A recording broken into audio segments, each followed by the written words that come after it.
نيبرو هو موقع للتواصل الاجتماعي كحال الفيسبوك، حال الانستغرام. مخترعه سجاد شاب ديواني لم يتجاوز 20 من العمر. سجاد أسس الموقع منذ سنة تقريبا، ولديه مشتركون تجاوزوا ال2 مليون من جميع أنحاء العالم. الغرض كما يقول سجاد من إنشاء هذا الموقع هو لمحاربة الطائفية والكراهية في المنشورات والتعليقات. قصة سجاد مع أحمد حسن. ابتكار عراقي خالص ببصمة ديوانية. سجاد شاب لم يتجاوز عمره 20 عاما، يطمح أن يضيف اسمه في قائمة المخترعين بعد أن نجح بتأسيس موقع للتواصل الاجتماعي حمل اسم نيبرو ليكون منافسا للفيسبوك. كاميرا الفرات زار السجاد في منزله واطلعت على ابتكاره. نيبرو تأسس قبل تقريبا سنة كاملة، سنة 2016.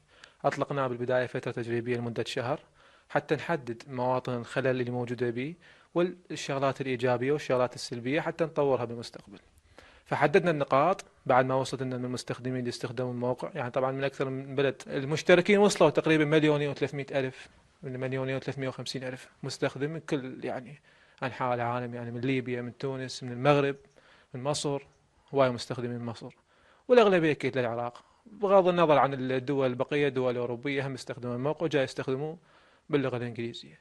نيبرو يتوفر ب 12 لغة عربية يعني وعالمية. ولعه في استخدام مواقع التواصل الاجتماعي دفعه إلى ابتكار هكذا فكرة، فمن خلال أدواته الإلكترونية البسيطة عمل على تغيير بعض القواعد المتعارف عليها في الفيسبوك وإضافة تقنيات وخواص ميزت نيبرو وجذبت نحو 2 مليون مستخدم من مختلف البلدان. جروبات، صفحات، بيجات، بروفايلات، نشر، مشاركة، تعليق، إعجاب إلى آخره.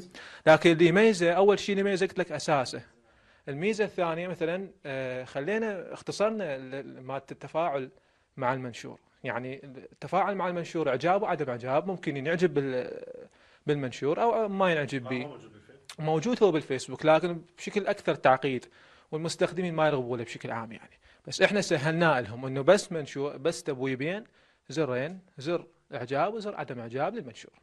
كذلك التعليق، بالنسبه للتعليق ممكن يعلق سمايلات، ممكن صور، ممكن تعليق صوتي. مؤسس نيبرو الذي لا زال مشغولا بمقعده الدراسي في المعهد الطبي نجح بمحاربة النعرات الطائفية وتشجيع المنشورات الوطنية بواسطة مزايا موجودة في الموقع، وهذا ما يدعو إلى حماية اختراعه. تدرس الدول الأوروبية، الدول الخارجية تهتم بهيك طاقات، تستوعبها، تطورها. ويقول سجاد لو كانت الوسائل متوفرة لكان نتاجه أهم من هذا.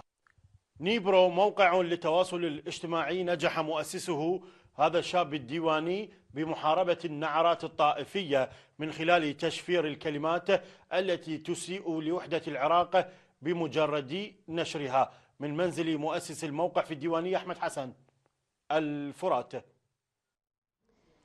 جميل جدا أن يكون عندنا شباب مهتمين كسجاد، وكل التوفيق لهذا الشاب العشريني. ونذكركم بعناوين النشرة.